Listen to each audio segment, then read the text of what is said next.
Hello दोस्तों, कैसे हैं आप सब। आज की हमारी कहानी है इंतजाम। पूरे शांति विला को नीले रंग के गुब्बारों और झालरों से सजाया गया था। बहुत सारे मेहमान इकट्ठे हो गए थे। आज महेश जी के पोते के नाम संस्करण का प्रोग्राम है और शाम को बच्चे के काजल लगाने का प्रोग्राम। प्रिया अपने प्यारे से गोल मटोल बच्चे को देखकर बहुत खुश हो रही थी। तभी बुआ जी ने आकर पूछा, प्रिया बहू, आज तो तेरे मायके से भी सोहर का सामान आ रहा होगा। भाई, हमारे यहाँ तो मायके से गुड़ सोंठ के लड्डू, पिड़िया और मेवा का पाग आता है। जच्चा भी खाती है और पूरे मोहल्ले में बंटता है। तुम्हारे यहाँ से कौन आ रहा है। प्रिया ने कहा, बुआ जी, मेरा मायका तो बहुत दूर है। भाई आएंगे, हो सकता है पापा मम्मी भी आ जाएं, लेकिन इधर मम्मी की तबीयत बहुत ख़राब चल रही है, इसलिए मम्मी मना कर रही थी आने के लिए। बुआ जी ने कहा, अरे तो ऐसा मौका रोज़ रोज़ थोड़ी ना आएगा। नाती हुआ है, देखने भी नहीं आएंगी, दवाई खा लेती और आ जाएं। प्रिया बोली, बुआ जी, मेरी मम्मी को वायरल फीवर हो गया है और ऐसे में अगर वहाँ आएंगी तो मुन्ने को भी तो गोदी में नहीं ले पाएंगी। इतनी दूर से आएँ और बच्चे को खिला भी ना पाएँ तो नानी का मन भी तो उदास हो जाएगा। जब उनकी तबीयत ठीक हो जाएगी तब आएंगी। 15 दिन से मम्मी बीमार चल रही हैं। बुआ जी अपनी राम कहानी बताकर चली गई और प्रिया सोचने लगी, भाई तो आ रहा है। लेकिन और सोचते सोचते प्रिया की आंखें भीग गई। अपने मन में सोचने लगी, ऐसे दिखावे से क्या फ़ायदा जिसमें किसी को इतनी तकलीफ़ हो। मम्मी तो बीमार हैं, वह तो कुछ भी बनाकर नहीं भेज पाएंगी। तभी सासू माँ अंदर आई और प्रिया की आंखों में आंसू देखकर बोली, क्या हुआ बहू, तुम्हारी आंखों में आंसू, किसी ने कुछ कह दिया है क्या। बेटा, इस समय बिल्कुल भी रोना नहीं। अभी हाल की जच्चा हो, शरीर बहुत कमज़ोर होता है इस समय, और अगर रोई तो सिर में दर्द हो जाएगा। चलो, क्या बात है मुझे बताओ। प्रिया ने सारी बात अपनी सासू माँ को बता दी। आशा जी हंसकर बोली, बस इतनी सी बात और मेरी बहू की आंखों में आंसू। अरे पगली, यह तो मुझे पहले ही मालूम था कि तुम्हारी मम्मी और मेरी प्यारी समधन की तबीयत ठीक नहीं है, इसलिए मैंने पहले से ही सब इंतजाम कर लिया है। तुम्हें चिंता करने की ज़रूरत नहीं। तुम्हारे यहाँ से सिर्फ शगुन का थोड़ा सा सामान आ रहा है। मैंने अपनी समधन से खुद ही मना कर दिया है। मैंने समधन जी से कह दिया है सिर्फ 11 लड्डू भेजने हैं। प्रिया ने कहा, मम्मी जी, फिर पास पड़ोस में आप क्या बांटेंगी और मेहमानों को क्या रखेंगी।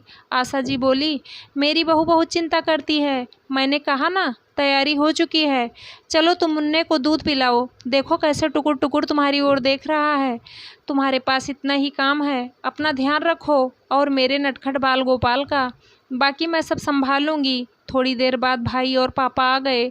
भाई तो इतना खुश हुआ, बोला, मेरे भांजे को मुझे दो, मैं तो मामा बन गया। हाँ हाँ, यह लो, ज़रा संभाल के। बुआ जी को मज़ा लेने में बहुत मज़ा आ रहा था। वह आकर बोली, मामा खाली हाथ आया है, यह कुछ लेकर के आया है भांजे के लिए और अपनी बहन के लिए। आशा जी ने कहा, जी आप बाहर तो आओ, तो मैं दिखाऊं आपको बहू के मायके से क्या क्या आया है। अब यहाँ सोअर में तो दिखाने से रही सामान, चलो आप मेरे साथ आओ। प्रिया ने भाई से पूछा, भाई मम्मी की तबीयत कैसी है। भाई बोला, बिल्कुल फिट, चकाचक। नानी तो हवा में उड़ रही हैं, आने की जिद भी कर रही थी, लेकिन हम लोगों ने मना कर दिया क्योंकि अभी बहुत कमज़ोर हैं और कहीं बुखार फिर से रिपीट ना हो जाए। तभी आशा जी एक प्लेट में 2 लड्डू लेकर आई और प्रिया से बोली, बहू यह लो, तुम्हारे मायके से लड्डू आए हैं, इन्हें खा लो और ऊपर से फीका दूध पी लेना। बुआ जी भी लड्डू खाते हुए बोली, लड्डू तो बहुत स्वादिष्ट है बहू, तेरी मम्मी ने खूब मेवा और चकाचक घी डालकर लड्डू बांधे हैं। इतना घी है कि मुंह में डालते ही घुल जाए। मैंने तो ऐसे स्वादिष्ट लड्डू पहली बार खाए हैं। प्रिया बड़े ही प्यार से अपनी सासू माँ की तरफ देखने लगी और नज़रों ही नज़रों में उनका शुक्रिया अदा किया। उसके मायके का मान बढ़ाने के लिए प्रिया ने लड्डू खाया और बोली, बुआ जी, आप सही कह रही हो, लड्डू तो बहुत स्वादिष्ट हैं। जब सब लोग चले गए तो भाई से पूछा, यह सब कैसे। भाई ने कहा, यहाँ से मम्मी जी ने फ़ोन कर दिया था, सिर्फ शगुन के 11 लड्डू बनाकर भेजें, बाकी वहाँ पर बनवा लेगी। मम्मी ने तो बहुत मना किया था, लेकिन वह मानी ही नहीं।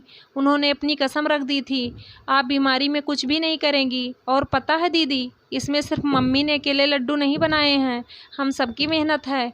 पापा ने आटा भूना, मेवा काटी। प्रिया ने पूछा, अच्छा तेरी क्या मेहनत है। भाई हंसकर बोला, मैंने चक्कर बताया था लड्डू मीठे हैं कि नहीं। और दोनों भाई बहन खिलखिलाकर हंस पड़े। भाई ने कहा, दीदी सच में तेरे ससुराल वाले बहुत अच्छे हैं, तू बहुत किस्मत वाली है जो इतनी प्यार करने वाली सासू माँ और ससुर जी मिले। प्रिया बोली, सच में भाई, इस मामले में तो मैं बहुत किस्मत वाली हूँ। मम्मी जी हमेशा मेरे मायके का मान बढ़ाने की कोशिश करती हैं, जैसे उन्होंने आज किया। धन्यवाद दोस्तों। आशा करती हूँ आपको मेरी कहानी पसंद ज़रूर आई होगी।